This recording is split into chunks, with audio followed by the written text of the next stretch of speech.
Hi, I'm Sharon Landon, and welcome to Old Asian Lady. My guest today is Amy Marcs. She is a native New Yorker, educator, actress, writer, director, and podcast host. Amy shares her journey of courage and resilience, surviving through breast cancer and double mastectomy. We chat about how her healing process led to new creative projects, one of them being Nice Tits. How trusting her heart landed her in LA and Taiwan. How following her passion leads to opening doors. Join us for another amazing story of self-discovery.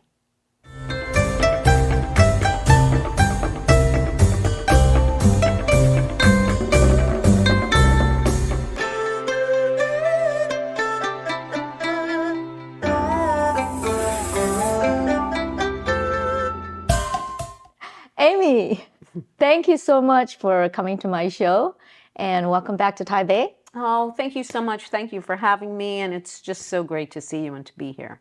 Yeah, so did you fly in from LA or were you in New York? I flew in from LA. LA, okay. Now, you're actually a native New Yorker, I am. right? I am. And Well, I grew up in the Five Towns, which is about 35 minutes from New York City.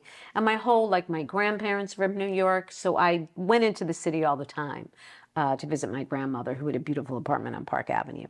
And then right after college, I moved there when I was 20, and I lived there for many, many years until 3 years ago, I moved to Los Angeles. that had to have been actually a big decision process. It was a huge decision. I actually always wanted to move to California, but took me a long time to do it. And then there was a fire in my building in 2018, so I lost everything I owned.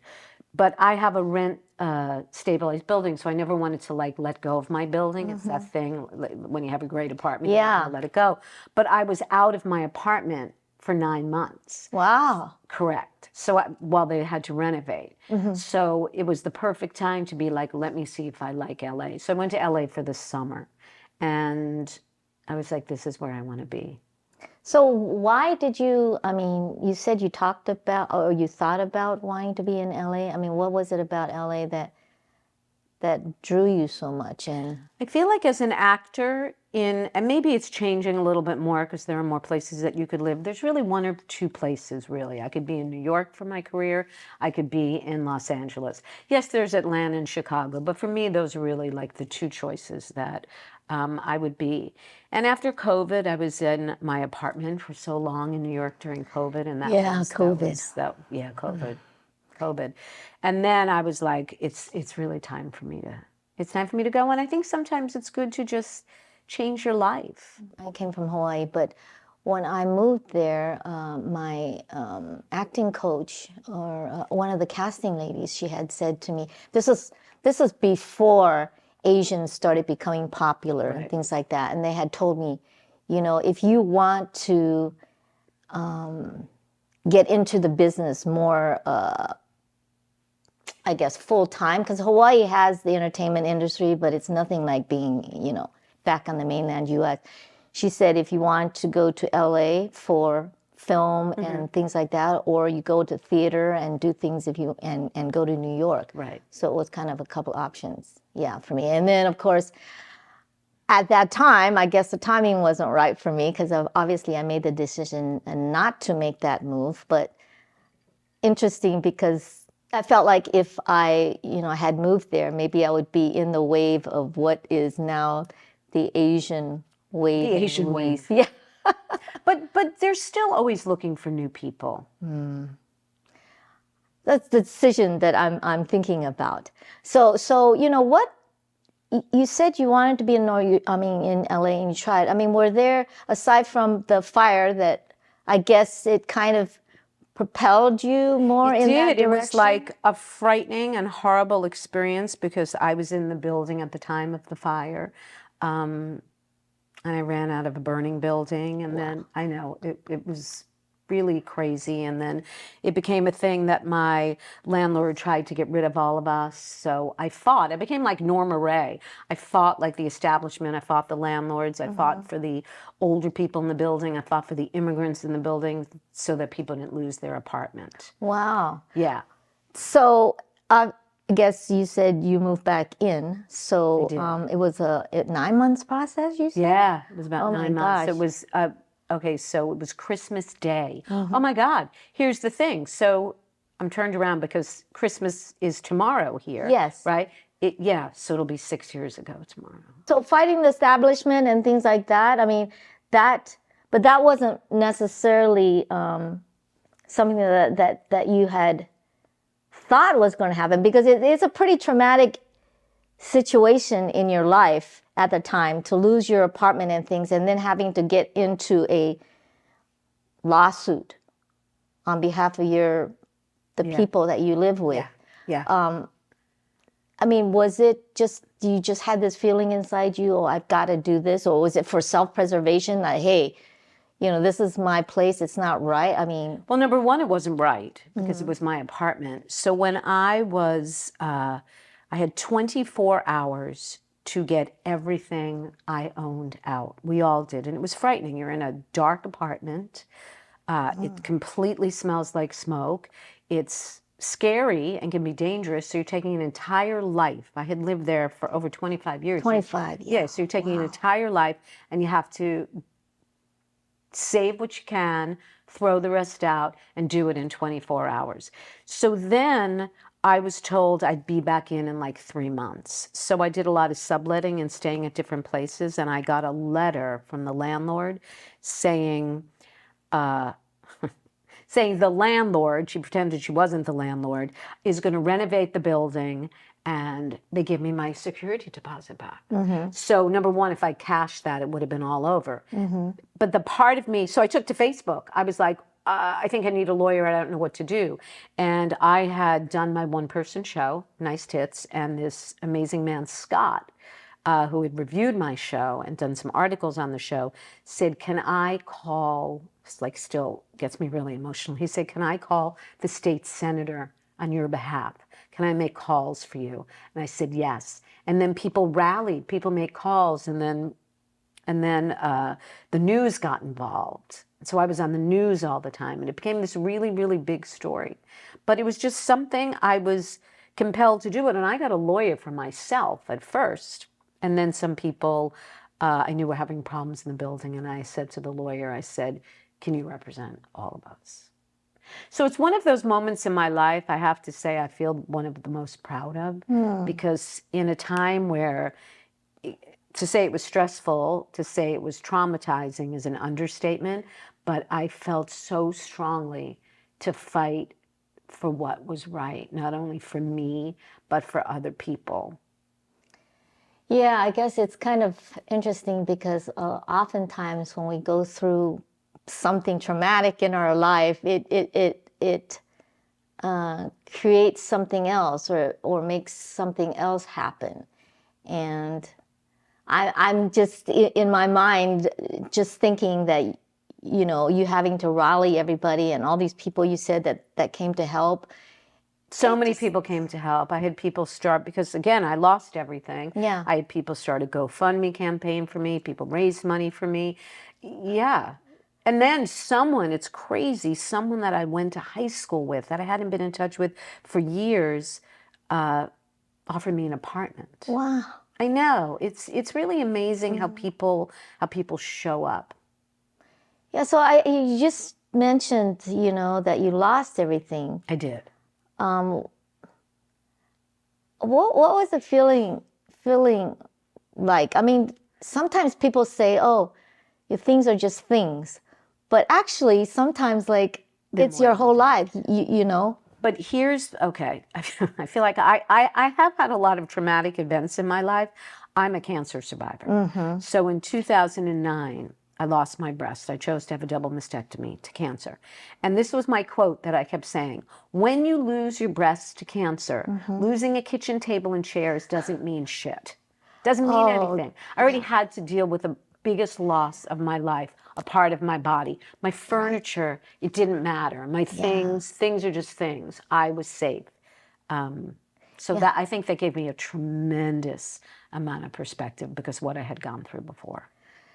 Yeah, so that brings us back to then about your breast cancer. I mean, how did you hear about it, and how did you feel when you first learned about it? What was your life during that period of time? So my mother died of breast cancer when I just turned 17.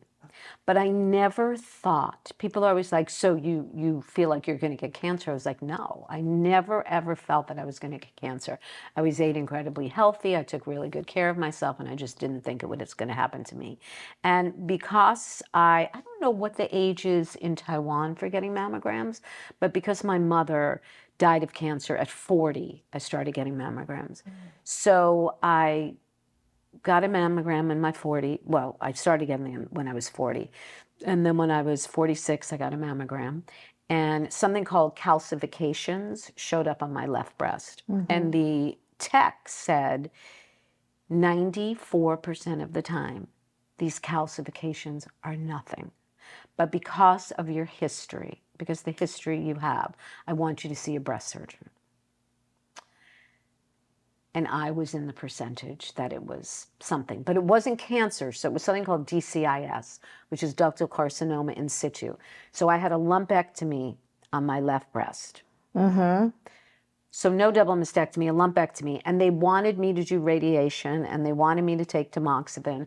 And I said no to both. Because for the radiation, I said, if I radiate my breasts and my cancer, I do get cancer, it's much harder to do plastic surgery on radiated breasts. That's just a fact. So they were all like, why would you say you're going to get cancer? I was like, I don't know. I just want to be prepared. So I had to, besides getting mammograms, I had to get an MRI. So I got an MRI 9 months later. Wait, was that by choice, or they said, hey, you need to? I was checked every 3 months. Okay. I was checked every 3 months. But 9 months later, I got an MRI, and I had cancer on the other breast. Oh my gosh. Cancer on the other breast. So in that moment, I just made the choice. I was like, I want to get a double mastectomy because I didn't want to keep having to go through this.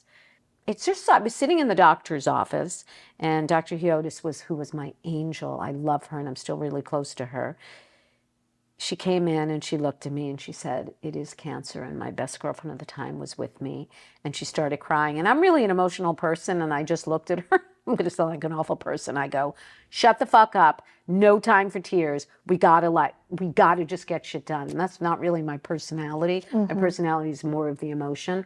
And in that moment, I was like, I want to get a double mastectomy. I don't know why, it just happened.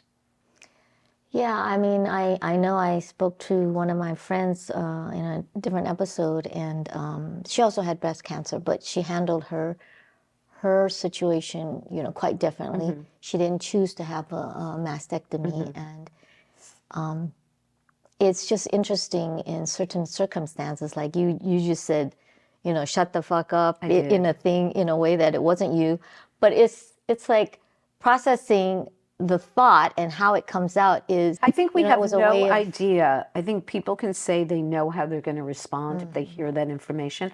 I think we have no clue. I think we have absolutely no idea, because I'm shocked that I responded that way, because I loved my breasts. I had really, and I had a great plastic surgeon, but I had really beautiful breasts. Not that it makes a difference if you have beautiful breasts or not. It's painful to lose your breasts, but it was, yeah, I just felt like it was the right decision for me. So you had a plastic surgery, but you mean that prior to the cancer, you already had plastic surgery? No, no. Okay, so those were your natural boobs from, for me, it's like I have no breasts. So, I mean, whether I'm thinking about, not because of cancer, but so for me, breasts are not that important, although I would say that having a little breast is still a sign of me, at least, that I'm a woman and stuff. But why were your breasts so important to you that you did, you know, yeah. I mean, you had beautiful breasts. I did. You're attached to your breasts. I was. Was it because your breasts always gave you self-confidence in yourself or self-identity? I think that I got a lot of attention from having, like, you know, being very like petite but chesty and having a really good body, and I just got a lot of attention from that. Yeah. Was it always good attention? For me, it was. For me, it was. For me, it was always good attention. But it's also, you know, it's your breasts. It's like no matter what, it's a part of your body. So to lose a part of your body. So I went to a great plastic surgeon, the hardest part for me, because he gave me really good implants. And my running joke is I'll never, like, you know, my breasts will never drop as I age because, you know, they're implants. But I lost my nipples. So that part was the hardest part for me. So I got little, I don't know why, I can never talk about my boobs without touching them, but I got, Let me try, no. Yeah, there you go. I won't feel it though, because you lose your feeling, but you lose the sensitivity. But they made nipples out of my own skin, and then I got tattoos, but they're really tiny, and the tattoos, so I always think about getting new tattoos. Like there's something now, you can get 3D tattoos. Oh my gosh, I know. really? Yeah. Interesting. I know, it's fascinating, right? So you actually researched it to see if there was something. 1000%. Oh yeah. Oh my. Was this then or more recently? Oh, throughout the time. Like, so that was like many years ago. And I keep thinking, but after I had so many surgeries that just the thought of like getting touched or doing anything was like, I just don't want to. But I still think about it. I still think about it. I still think about, like, you know, getting a beautiful tattoo to cover my scars, but I just can't make a commitment of what I'd want. That's the hard part, because you got to live with it all the time. Yeah, that's true. So tattoos, I guess, are just a very personal choice. And for me, I guess growing up, my adopted parents were quite conservative, so I never really actually considered having that. But on your breasts, in terms of, you know, creating a look or covering a scar or something like that, I guess that's a different thought process anyway. Yeah, and many women do. Many, like, survivors, they get the nipple tattoos, they get the 3D nipple tattoos, or they tattoo their breasts, and they're beautiful. Like, I'll do, if I'm dating, excuse me, I'll do fake tattoos, just because it makes me feel more beautiful. So that's the thing I've learned, right? It's really not about the other person. It's about how I feel. I feel. So you're talking about when you're dating. Are you dating somebody right now? No. No? Absolutely. Is that by choice, or is it just because the circumstance? Because oftentimes I think, you know, like for me, sometimes it's like nobody there. Nobody... Maybe because I don't go to bars anymore and I don't go looking for it. But oftentimes, even when I was working abroad, the men that were available were either married or maybe they were after somebody way younger. So I don't know. Dating. I haven't been on a date in a really long time. But I want, like, I'm making this commitment. I would like to start dating. So I'm putting it out there on the podcast. I would like to start dating. But it's the same thing. Like, the people that I meet, married, that's never going to happen, right? And I'm with you. I don't go to bars. And if I go to a bar, everyone will be really, really young. So I feel like I don't like dating apps. I know a lot of people like them and use them and meet them, but I don't love them. I know I have so many friends that are, you know, professional women that would go on it, and I'm thinking to myself, gosh, is it really that popular? But recently I just heard again that one of my other friends had found somebody that she's getting married, and I just... Same with my friend. I know people too. In my mind, I just feel like, how does that happen? But in if there's no choice, is it something that we have to resort Maybe it's to? something. Maybe we'll do it together while I'm here in Taiwan. Yeah, maybe I think we should go. do it. Well, do you know the app that's supposed to be popular here? Or I have no something? idea. What is it? So I don't know if it is Swipe or Coffee. I don't know. See, Well, we'll I find out. Maybe we'll do it together. But I am like, I feel like because when I'm in Los Angeles, I don't drive, which is like absolutely crazy, right? I feel like if I did drive, maybe I would do dating apps.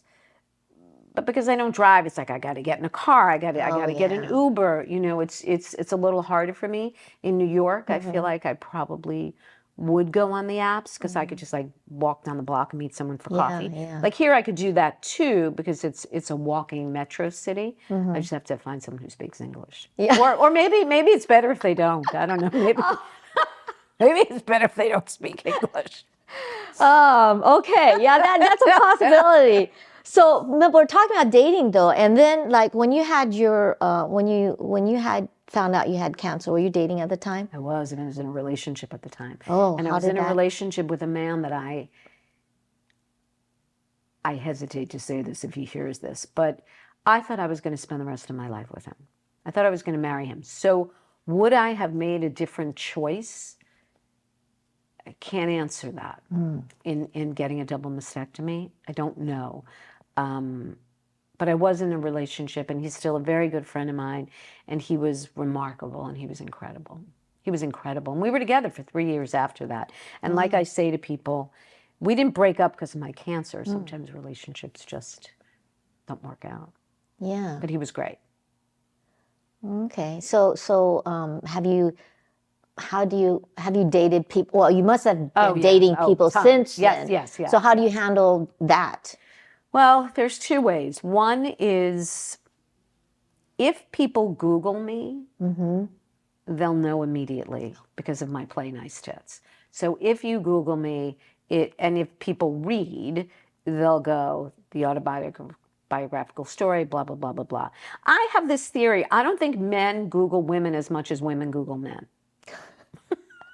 That might be true because the first thing I do is I Google something. 1,000%. Yeah. And then I don't just Google. I do like I do research because you know what I mean. I do. So maybe they'll Google me, but they won't read. Right. So they might not know. So and I grapple with this because I'm not going to tell someone until I feel it's the right time.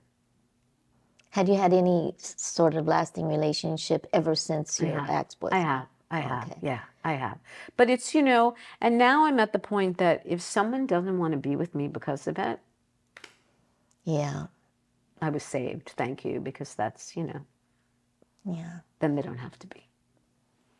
So you mentioned about the first time that when your house caught on fire and you turned to something new that was a result of that. And then you also mentioned about nice tits. So nice tits, can you tell me a little bit about how that came about? Because I know that was a result of your trauma. I don't know if you call it trauma. Yeah, it was trauma. Yeah. It was trauma.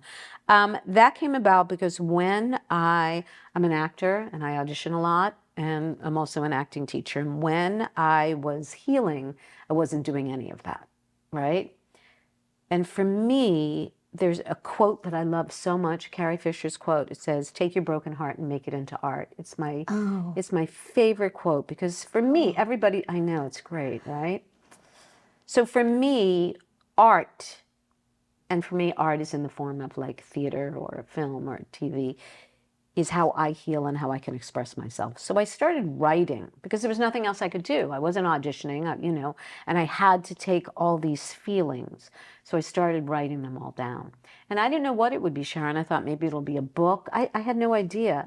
And then after I wrote everything down, I went to this incredible writing coach, Peter Michael Marino, who ended up directing my play. And for like a year and a half, 2 years, we just sat with it. And he's like, I think this is a one-person show. So then I tried it out like in a 10-minute segment here, a 10-minute segment there, just to see. And people were like, you need to do the full play. And that's how it happened. Well, so what was the whole process from you starting writing to when you first performed, or it had? I'd say it was about 2 years. 2 years? About a year and a half, 2. I know. But during that period of time, were you doing other things? You know, I mean, Well, when my surgery happened, like I said, I stopped auditioning, and it took me like months to heal because I had a lot of different surgeries, right? So I had a double mastectomy, and I had to heal from that, and then I had to get my implant surgery. Then I got like the nipples, and so my body was tired. It was a lot to go through. So I didn't really do anything with acting for at least a year and a wow. half. Yeah. Okay. So now you had the performance, and how did that go about? You decided to do the one-man show like you were talking about. No, what happened is I worked with Peter, and then I became part of a group with Peter. So there were like 7 writers. So 7 of us performed like 5 to 10 minutes. Maybe my piece was like 8 minutes, like 8 to 10 minutes of our piece. And that's when I got really, really great feedback from people of like, you should do this. And then Peter and I kept working together and working together. And I did it as a one-person show, and then I ended up traveling around the country doing it, and then I ended up doing it to raise money for different organizations. Wow. And then when I came to Taiwan 2 years ago, it ended up getting translated into Mandarin as Perfect Mimi, and it was done here with 5 women playing me, which was amazing. Yeah, I know. I was back in the States at the time, so I couldn't make the show. Yeah, so it's amazing, you know, that that here you are in New York, you went to LA, and then you're here in Taiwan, and I find out that life is just so amazing sometimes because you never knew. You never I don't know, did you ever think that you would be here in Taiwan? Never in 1,000 years. And I don't know if you're like this, but I'm like a law of attraction person. I like, do affirmations of what I want for my life. Never in my life did I go, I want to live in Taiwan. But it became, sometimes life has these different plans for you because it became like a second home for me. Like when I was here, it was like, I felt, I don't want to sound kooky, but I felt like I had been here before. Yeah. It just, I love it here. So this is your Third year here. My 3rd year here. And every time you're here like 4 or 5 months or something about the like first that. time I was here about 4.5, 5 months because the play was done. Last time I was here about 4. So I think this time is 3.5 to 4, but I'm always open because you never know what's going to happen, right? Exactly. Who knows what's going to. So when you're here, you have an apartment back in LA, so I do. And I have an it's apartment in New York. Oh, really? So are you're paying rent all over the place, and how does that happen? So it happens that here they take care of that. I don't have to pay for that here, but I do. I have a roommate in New York, so I get to share that. And I have a roommate in LA, and I get to share that. But yeah, I do pay. So in terms of the Nice Tits, your show, as well as what was done here in Taiwan, did you? I mean, was there in your mind a goal or message or something that you wanted to give out or wanted to? 1,000%. Because if I didn't have a message, I would have stopped doing the show a really, really long time ago. Because for me, it's all about the message. That's what, and I'm sure you feel that way with this podcast, right? Like there's a reason bigger than me that because it's a lot of work. It's a tremendous amount of work. So there's a reason bigger than me. So yes, I wanted to and still want to. It's a story about resilience and hope and love. And I want people to know that we can make it through, not even just a cancer diagnosis, that difficult things can happen in our life, really, really difficult things, and we can get to, there is another side, which is why I also have my podcast, which is Sex After. So it's really about sex after life, after seismic change. Because I think we need more stories of resilience. I think we live in such a social media, pretty Instagram, everything's perfect. Look on Facebook, get depressed that everyone's life is perfect. And I think it's really, really important for people to be authentic, tell the truth, and see how other people make it through. Yeah, because I think there's so many people go through the same thing, but they just don't realize that other people are doing that exact exactly same. right. Yeah. And like you said, I feel like with this podcast, it's just reaching out to those people who maybe think that they have to go through it alone, or It's the they don't exact know word I what was to just do. thinking of. Right, right. Because I think people do feel alone. And I think it's really important for people to know they're not alone, and for people to be seen.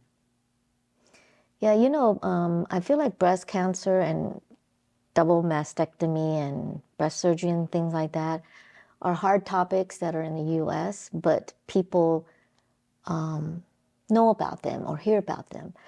But when it was done here in Taiwan, because Taiwan is so much more of a conservative country in a lot of different ways, yet you have this story that's just out there and it's been performed in Mandarin.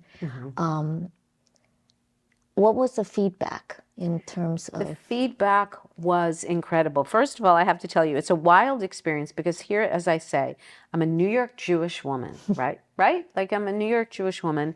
And then there's 5 magnificent actresses telling my story. We change things, obviously, like because I have this line, I'm a New York Jew, and we change it to a Taipei Buddhist. Yeah, right. like we definitely Country right, you know what I'm saying? centric, yeah. We country specific. Yeah. But here's the thing. It's universal, right? And we did talkbacks afterwards. And that was my favorite part because people stood up and they shared their truth and they told me how moved they were. And this one young girl got up and talked about her mother. And she said, "Thank you for sharing your story and telling me your story." And it's like, it's amazing.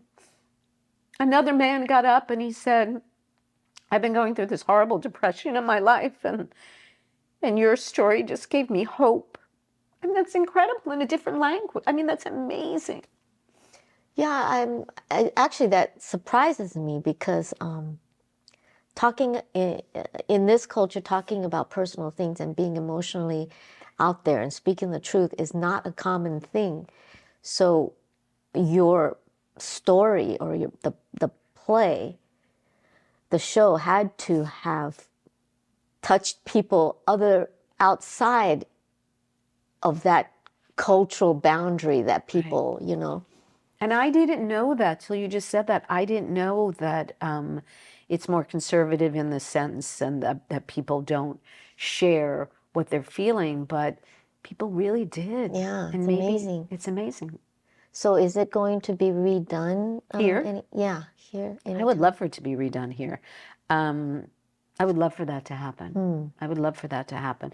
And the goal is to do it in Los Angeles. Okay. Yeah, the goal is to do it in Los Angeles because right before COVID, I did it with the Women of Broadway's Hadestown. So I turned it into a celebrity reading with 5 people playing me.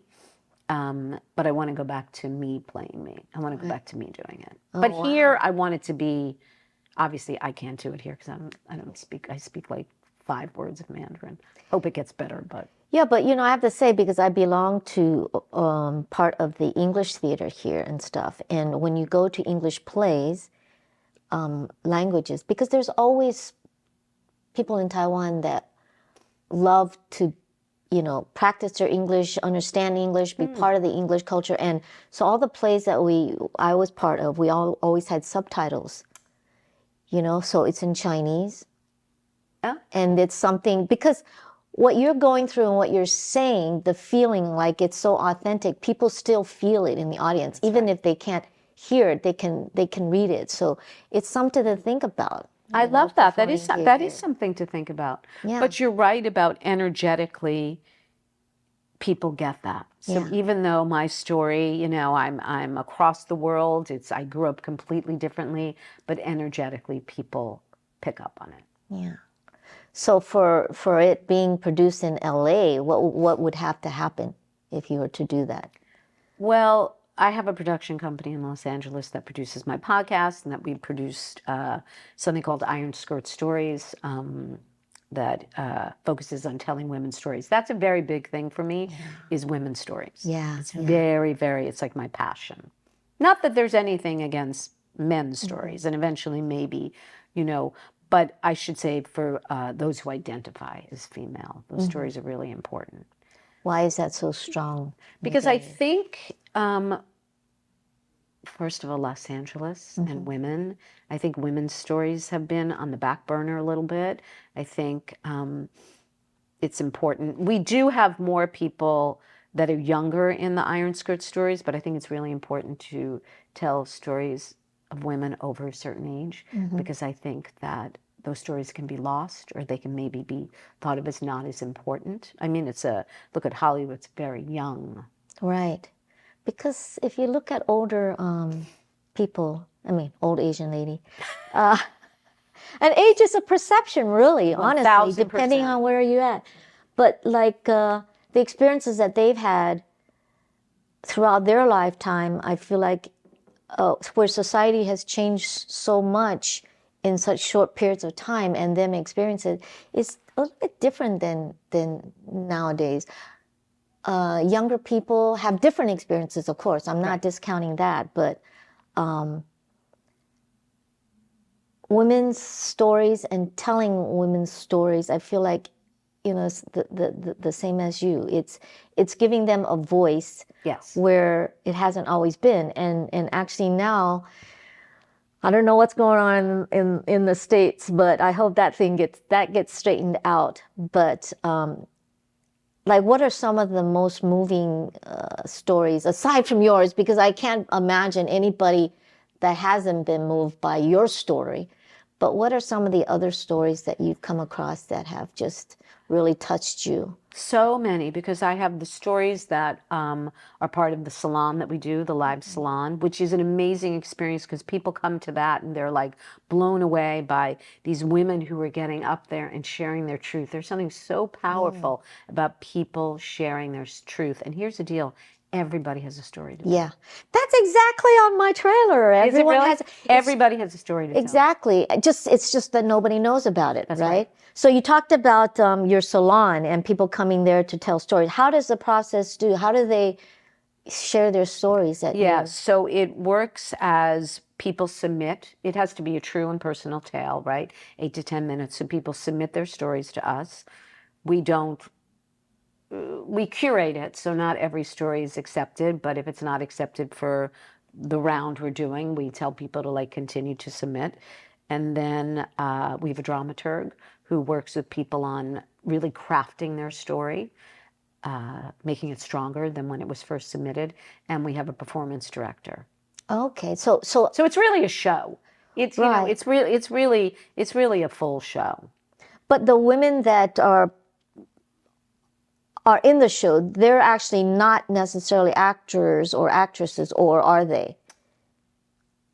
60-40? 60% are, 49, maybe 50, maybe 70-30, it depends. Like this round that we did right before I came here, I produced one. Me and my partner Sasha produced one.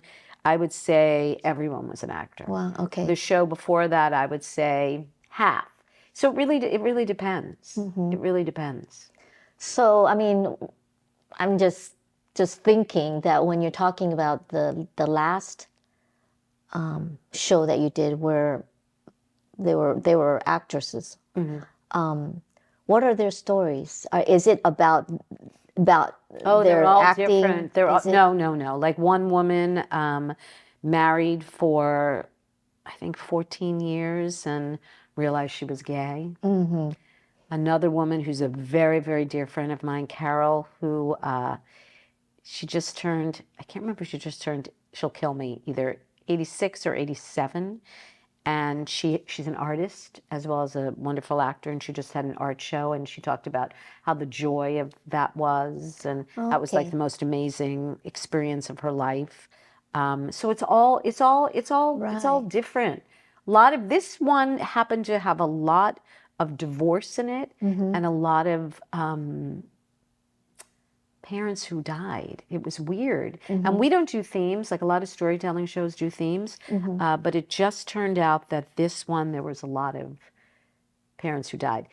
which was a tough one for me because my father just died. So it was like, so I had said to my partner, I was like, okay, hold my hand through half this show because let's see if I can make it through. Yeah. Wow. So your mom died when you were 17 and your father just... Yeah, my father, it was like the exact opposite because my mother was 50 when she died. My father was 96. Oh my gosh. Still not easy to lose a parent. It doesn't matter how old you are. But yeah, my father died suddenly. He got COVID. Oh, so it was during COVID time. No, he died 4 months ago. 4 months ago. And he didn't have COVID when it was during COVID. He just caught it somehow. That's why I feel like, you know, that COVID virus thing is still out there. And Oh, it is 1,000%. yeah, you just... I mean, here in Taiwan, we were really great. The government was really great, and the people were really great about handling COVID. Right. I feel like compared to the U.S. And even nowadays, when I'm especially in the wintertime, when you're on mass transit and things like that, Everybody I find masks out. up. Yeah, because you just never know. But in the States, wow. So I'm sorry about your loss. But was your father living in New York still? Yeah. Oh, okay. And you got to see him before. Well, my father got, I didn't. Okay. I didn't. I saw him, I came home from Taiwan in April, and I immediately went to New York because when your father's 96 years old, you know it's all borrowed time, right? So I saw him in April, and then he got sick very fast from COVID, and he was getting better, and I said, let me fly out. I was doing another show, and I said, I don't need to be at the show, I'll fly out. And they're like, no, because they were going to move him and his wife to a retirement community, and they said, wait, your father's getting better, come on the end after they move, after your dad's out of the hospital. But that didn't happen. Didn't happen. So, but here's the beautiful thing that I choose to hold to my heart is I got this hit, me and my hits, right? I always call my father, usually, because again, it's a time difference, usually call a little later in the day. But I don't know what came over me. I was like, I feel like I got to call my father now, right? It's such a lesson, like if you feel something, just listen, just listen. So I called my father and I was like, hey, Daddy, it's me. And he said, I don't feel well. And I said, that's okay, Dad. I said, you just, got out of the hospital. Of course you don't feel well. Just be gentle. Just be good to yourself. He said, I'm going to go down to dinner. I said, okay. I said, I love you, Daddy.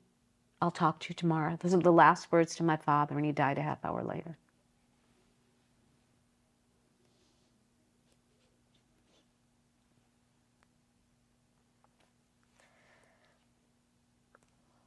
Yeah. So back to... Anywho, back to dating.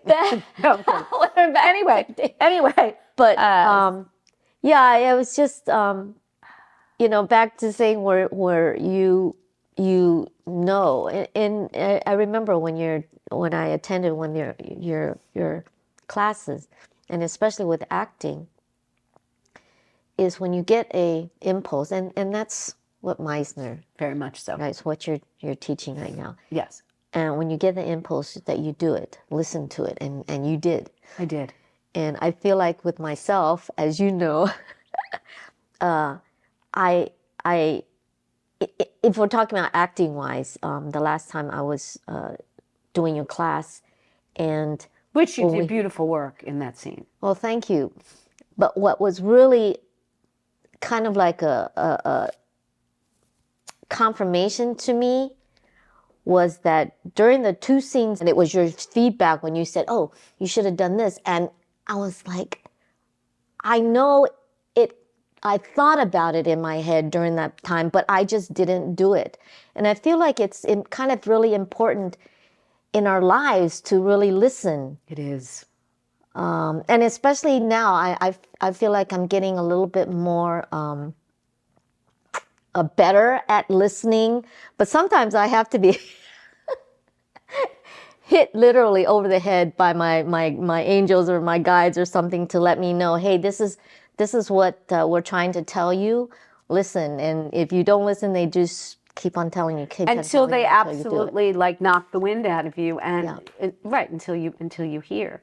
But there is something about listening to that voice. Yeah. You know.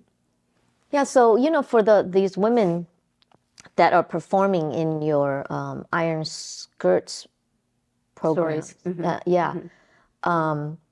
I just wonder because, especially when you said the last batch or one batch was all in actresses, because there's a lot of things going on in the entertainment industry and in Hollywood with Me Too and all kinds of things going on. I actually saw one article on the bus coming over, and it was about something in LA. Once again, an actress suing a director or a producer or something about sexual harassment, things like that. But as a woman in the entertainment industry, have you had to go through anything that you felt was just traumatizing to you, or you were lucky that you never had to deal with those things, which is quite common in the industry? I am very lucky that I never had to. No. But however, on the podcast we have. It'll be probably in February. We have a woman who was a victim of Jeffrey Epstein. Oh, wow. And she's a podcast called From Now On, where she talks to all survivors. But I interviewed her right before I came here, a few days before I came here. Yeah, very, very, very powerful. And again, her mission is to share her story, and sharing her story, other people share their stories. And that's, I believe, Sharon, that's how we collectively heal. Yeah. But back to it being in our entertainment industry.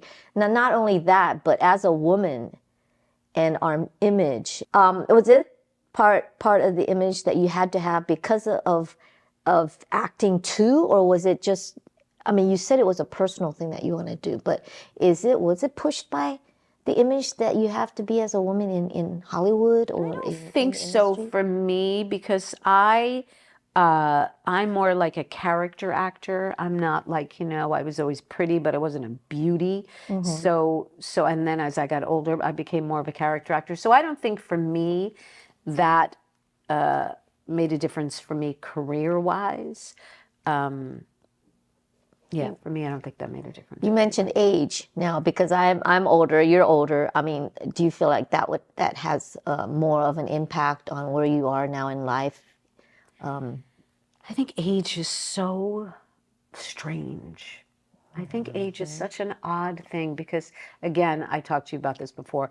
I never say how old I am. Part of me feels like I should because I look really good for my age if I don't say so myself. No, I do. Yeah. So, and part of me is like, I should do it because if we want the paradigm to change, then women like us need to say, this is what blank blank looks like. And maybe I will do that soon, but I feel like people love to pigeonhole you. Yeah. They say it won't affect their choices, but then they'll go, well, I can't give her that part because she's over a certain age. Like even if I could still on stage look younger, they could go, I can't do it because we know how old she is. So it sucks that that's the reason that I don't do it. Well, I'm actually, honestly, when you're saying that, I just have to say that I've thought that so much. You have. Also. But it's like that courage to put that part out. And I think it's because of the culture. Women never talk about their age. Do you say how old you are? No, if I can help it. I don't if I can help it. Lady. Yeah, I'm just the old Asian lady without an age. In different degrees depending on where I'm at. Right. Yeah, because that's a sensitive topic. And really, when we talk about putting ourselves out there and speaking our truth, that is still something that I haven't been able to do. Of course, if somebody's asking me individually, maybe it does come out. But I feel like, I don't know, it's the same as my hair, okay? So when I was working abroad in corporate for 10 years, and going through the stress of working abroad in a different culture, in a different country, and starting your own company and things like that, my hair just totally turned white quite quickly. Oh, it did? Yeah, I'm doing Oh, you color putting it out here. It's colored. Yeah, and I often really thought, especially during COVID time, where I didn't cut my hair, I didn't color my hair because we were locked up in the apartment and stuff, and my hair grew out, and of course it's salt and pepper, but and I thought so many times, oh, should I just let it go natural? Because I love women that love have salt and pepper hair. If I could, I have to say, if I could have that beautiful, long salt and pepper hair, oh my God, I think it's sexy and beautiful and stunning. I know, right? love it. So I if love we it. can see that, and I can see it, and the haircuts that people have, it doesn't necessarily, I feel like it doesn't necessarily make them that look older because they have salt and pepper hair, because now even younger girls, they color their hairs. They go to salt get and it pepper. colored. Yeah, right? exactly. They pay to get it salt and pepper. Yeah, but you know, it's like that little thing that I have not been able to go past it. I think I had, you know, during COVID time, I had it grown to this much. But that's another step I feel like that I have to go past. But If you want to. yeah, see, in Taiwan is a little bit because in Taiwan we, as an older woman, they already have an image which is much. It's different than in the U.S. in terms of age and if you're capable or if you're over the hill or if you've got a. What is you know, over the hill here, by the way? I'm afraid. I think it's like 42. No, it's my niece is like 40 something and she already says she's an old lady. No. And I'm thinking to myself, because it's the culture making you feel that way. You know, But how does the culture, I'm so curious, like how does the culture do that? First of all, I think when you're getting older, in one way, okay, when you're older, you're kind of revered because you're the 长辈 or you're the older person. But on another way, it's like, oh, you've already passed your time. You know, you're not able to, you know, work effectively or more or contribute that much more to society in certain ways. But I have to say though, Taiwan government, they have done a lot of support for senior citizens here, giving them additional education process, you know, learning abilities and certain volunteer type of jobs and things like that. But for me though, in the industry here in Taiwan already, you know, I'm locked in a box based on, you know, your age. And in the States, we say our age range, right? We can say that. We say age range in the States. Yeah, because you can't discriminate based on age, sex, or gender, you know. But here in Taiwan, they don't have that. So when I first came here, you know, if they saw my age, I couldn't say, oh, it's an age range. If you're that age, forget it. Like you said, forget it. And now they've progressed to if you kind of look like that age range, right? Which is a progress, right? It is progress. And I actually spoke to several of my friends. I said, you know, I'm thinking about getting my hair, letting it go natural. And they're like, don't do no, it. Sharon, because then you'll be like a really old lady. But I thought, oh, if I, you know, cut it in a really cute style and the way I handle myself, in the States, it would be fine. Oh, in the States, they would say commercial, like if it was commercially in the States, if you had that salt and pepper gray hair, you'd probably work more. So it's interesting. Right? But I'm stuck on when you said the authentic thing, right? Because here, like, I pride myself on being authentic. I teach being authentic, and that's the one place. And is it me not being authentic, or is it me not wanting to get stereotyped? I'm not sure. Because then maybe we're the ones who have to change the stereotype. Yeah. I don't know. I really don't know. Maybe we can do it on my show or on your show. We're going to come out. Sharon and I are coming out. And we're coming out of the age closet. And we're going to, you know. You first. Yeah. I'm not doing it today. Okay. But me either. But, you know. But I'll think about it in 2025.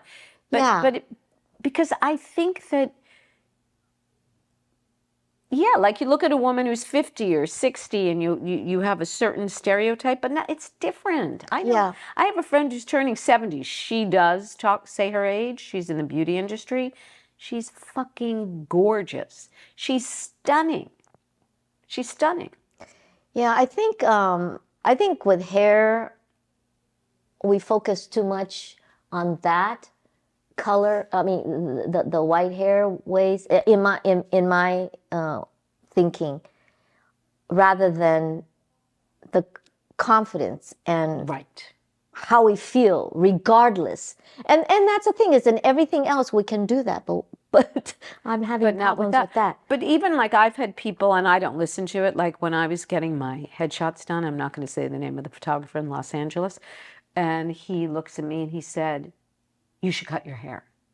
And I was like, "Why? I have really good hair. Why am I going to cut my hair?" He goes, "Well, you're over a certain age. You should cut your hair." Oh, and I don't know I if you hate can if I that. can curse on this podcast. I really wanted to say, "Go fuck yourself." Like, who are you Yeah. to tell me? Because I'm going to be 90. If my hair is falling out, obviously I'm not going to do it. But if I still have a good thick head of hair, Yeah. why should I cut my hair if I Yeah. don't want to? Yeah, yeah. It's a box people put you in, the stereotyping and things like that. It's Yeah. the box. Like, should women, like I'm wearing a short skirt, should I not be wearing it? Like there's, you know. Oh yeah. So people say, "Oh, why don't you dress your age?" I mean, not What does to it me, even mean? but people will say, "Dress your age," because sometimes I feel like, yeah, I like to wear clothes that doesn't show me as an old grandma image that is prevalent here in Taiwan. And so, yeah, I mean, why should we be molded into that? We shouldn't. So, but it goes, yeah. So it's something to think about. It's this outside pressure, and it's the idea that we've grown up with this image and grown up with this culture or tendencies that it's really hard to break, even though we are doing what we're trying to do in terms of getting stories out there and breaking stereotypes and crossing, over boundaries and things like that. And yeah, so can imagine what other people that are normal, that are not doing that, would think in terms of that. I don't know.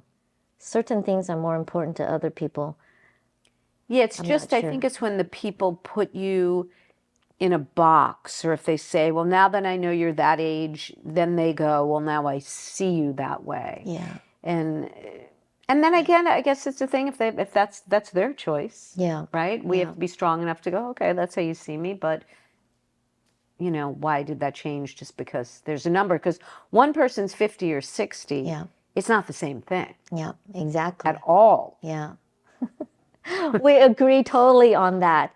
I feel comfortable, much more comfortable in my skin now than I was, 10 years ago or 20 years ago. And I don't know exactly why it is. It could be age. It could be just that I don't care anymore. Or, why not be who we are? Which comes back to age. Who are we? Who are we? Who are we? But I think, like, again, there's so much about age right now, but I think age is just a number. Like, for me, I feel like and even in dating, right? So if you take it back to like the dating, I can't believe I'm going to say this. I mean, I have taken off 5 years on a dating site, my age, me and 5 million other people, right? Because of the people that I want to attract. And if people don't know me, right? Yeah. I know exactly what you're talking about, because we have this idea of what a certain age is. But to me, if you're going to date and you're past the point of having babies, which I can say I am past, that I can admit I'm past the point of having babies, right? What does it matter? Yeah. Like, what does it matter? Yeah, I don't know. Like, why does it matter if you're 55 or if you're 60? Like, why does that matter? We're going to have a show. We're going to have a new show. It started here, but it is a really, It's a really important conversation.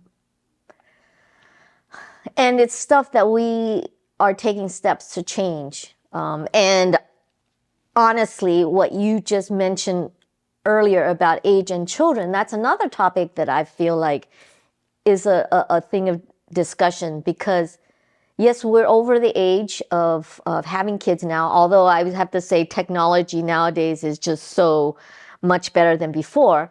For me, it was a personal choice not to have children. Me too. Oh, and I don't know, I spent so many years of my life working abroad, and, the relationships weren't there. And it's just, and people, that's a thing that people ask me about quite a bit. So when you made your personal choice or your choice, was it a long time ago, or is it more? I don't think it was like a conscious choice. And I think that is a really important conversation, because I don't know about you, but I definitely get judged for not having kids. Yeah. 1000%. I get judged. Have you ever been married? You've been married. Yeah, I've been married. I've never been married. I've never had kids. And boy, do I get judged for that. Because like people want to, like they look at me and they go, oh. And I know they want to go, what's wrong with you? Like, yeah, what? I know. Like in that, oh, they want to go, what is wrong with you that you never got married and you never had kids? For me, I never found, and I hope to find that person. I still want to find that person. But I didn't find that person that I wanted to journey through the rest of my life with. And I've had many a relationship, but there was never the one that I said, this is who I want to go through life with. And I think that's beautiful to find that person. But I definitely think people judge that. Oh, yeah. You know. Especially, too, in Taiwan, where family, or in Asia, family is a thing, Oh, but, even when I was going through, when I was working abroad, I mentioned, and every time I'd go back to Hawaii, and I would go to my gynecologist, and he's like, starting like when I'm 40 or 30 something, 38, 40, he's like, you're not getting any younger, Sharon. You really, really need to think about that. And I said to him, it's not like I can just go out on the street and grab somebody that I want to have kids with or something like that. It's not just that simple. But yeah, absolutely. People see it that way. I feel it when they ask me, and I say, oh no, I don't have any kids. They're like, oh, the conversation stops there a little bit. But I honestly have to say that the decision that I made, it's kind of like a freeing thing. Now I always said, when I was married, I said, if we had kids, we had kids. I didn't take any, special precautions not to have kids. Right. But it didn't happen. And so to me now, it's so freeing, because I don't have to worry about picking up and going somewhere or doing something because I have a child that I need to take care of, or all the things that I have to deal with. And not saying that it's bad for somebody else. Right. But at this point in my life, I'm glad that I had to make the decision. Yes. Yeah. So. Yeah. Sometimes for me, I have moments where if I go to a party or even when I go home for the holidays and every single person in my family is married, and then they have kids, and then the kids are starting to have kids, I'm not going to lie, I do have moments where I go, what have I been doing? Like, what did I do? Because, yeah, and it gets hard when people go, well, you don't really know what love is until you have children. I'm like, okay. I thought I can love people, but that's a hard one. So I do have moments where it's like, friends whose kids are getting married and they're having kids. Like I go, ooh, did I miss something? But it was a choice I didn't want at the time. Yeah. Yeah. And I might not be here now. If you had, I might not be, because it's it's very far. Like, it was a hard choice to even come here with my dad to say. But my dad and my stepmom were so supportive. It was crazy. They were like, "You have to go. You explore this. We think this is the greatest thing." But if I had children, would I want to be that far? Yeah. I don't know. Life takes you down certain paths. It does. You never know. It does. Yeah. It does. Exactly. I mean, I'm here. I never Yeah. thought I'd, end up in Taiwan. Yeah. So who knows? Lucky me that you're here. Lucky me that I met you. And I love that you're doing this. Yeah. Yeah. I mean, I love it myself. I don't know if I'm allowed to say that, but I really Why aren't totally you allowed to say that? 100%. I don't know. It's that, what is that? Not brag, not, what is that called? It's Humility? humility that you're supposed to have. I don't know. Is that more of a in Taiwan than in the States? Yeah, I have to say that what I used to have when I was working in corporate, I actually had my own cross-cultural training company, which dealt with differences in culture and how to understand the differences and how to work with other people that have different thinking than you. And in terms of that, humility is definitely a cultural thing. I feel like more people in Asia has it than people in the West. But that's not saying that I'm stereotyping, but it's in general.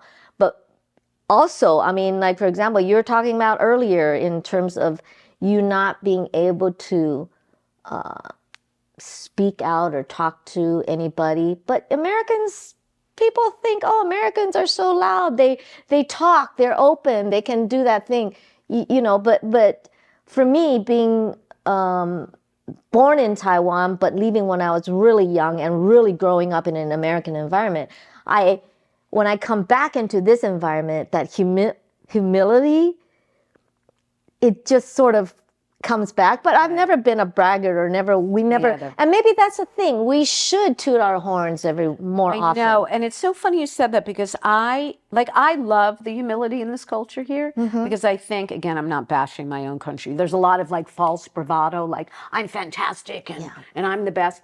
And I do wish I had a little more of that. Really? Actually, I do, because I think if I had a little more of that, maybe I would be further along in my life. I don't know. Yeah, that's interesting. I feel like as I've gotten older in terms of where I stood as an American, and now I'm back in Taiwan, where I'm much more accepting of my dual culture. And yeah, I'm softening a little bit compared to what it was before when I first came as a very proud American. Your perception about certain things, and that I know it comes with age, but it also comes with exposure to different cultures and your surrounding and people that you meet. So we both agreed that we're older and we've gone through a lot of experiences, some more traumatic than others, and obviously you've had your share.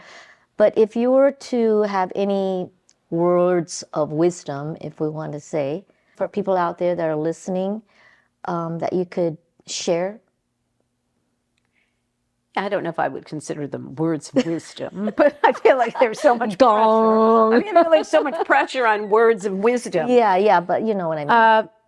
Well, let's take it to today is Christmas Eve here. Yeah. And I think, oh my God, I'm just going to like cry. I think I normally cry, but I think the jet lag is like, I can't. I think the holidays can be really hard for people.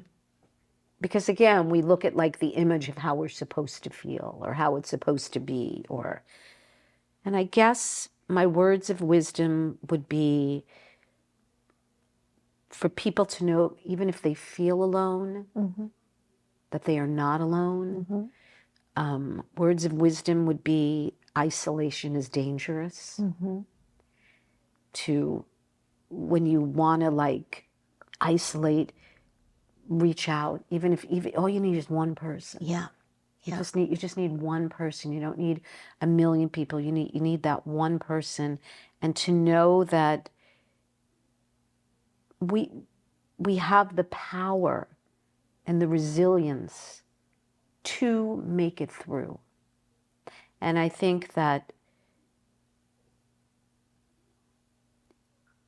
there's hope. Yeah. that people can get to the other side of what they're feeling. I mean, I'm a huge proponent in, like, therapy or certain groups if you need to go to, but that we need to talk and we need to share, because I do think when people are having a difficult time, if they keep everything to themselves, that's when things can get really dangerous. And I think it's hard for people to share how they feel. Yeah. I find this is going to sound crazy. It's easier for me sometimes to share how I feel when I'm on my podcast, when I'm doing my show, and when I'm teaching. But and most people would think, oh my God, you're so open about your life. But as a day-to-day thing, I'm not that open. It's harder for me. It's harder for me because I sometimes feel that can people carry the weight sometimes if what I feel is too heavy? What do you mean of weight that I mean, like, you feel is too heavy? yeah, like I'll give you like an example, like when I was young and my mother passed away. I couldn't talk to anybody about it. I mean, I'm a 17-year-old girl. I couldn't talk to anybody, and I couldn't and I couldn't talk to young people about it because every young girl would be like afraid if I started talking about it, they'd be afraid that they, what if something happened to their mother, right? So I think it just got me into the place in my life that I didn't want to burden anyone with how I was feeling. But I guess I would say to people, it's not a burden to share your heart with other people. Yeah. And to trust that the people in your life are strong enough to. And again, you don't need 1 million people. Yeah. You need one. Yeah. So this is kind of what I really hope that happens with this show, is that we create a community where people can reach out and know that there's somebody there that can help if they need. All they need to do is reach.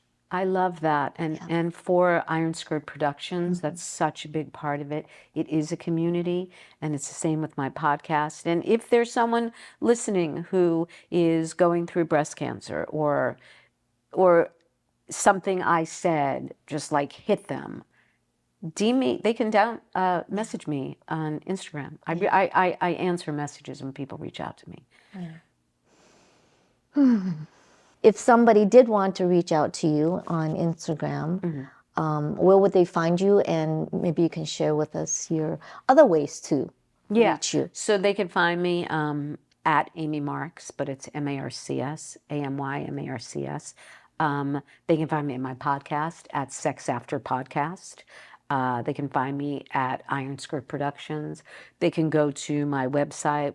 I have so much like stuff. They can go to my website. I feel like I'm doing a commercial, amymarcs.com. Google Amy Marcs. Google me. Yeah. My website will come up. So I'm definitely someone who is not hard to reach. I'm just laughing because if a man would Google, it's like, I don't think the man's going to be Googling me like that, but yeah. You never know. You never know. You never what know. the universe hasn't planned. You don't. Come back. I would love that. I mean, I'm here. I would love that. Yeah. So thank you for coming and joining us today on this episode with Amy Marcs, and we'll see you next time. Bye-bye. Bye.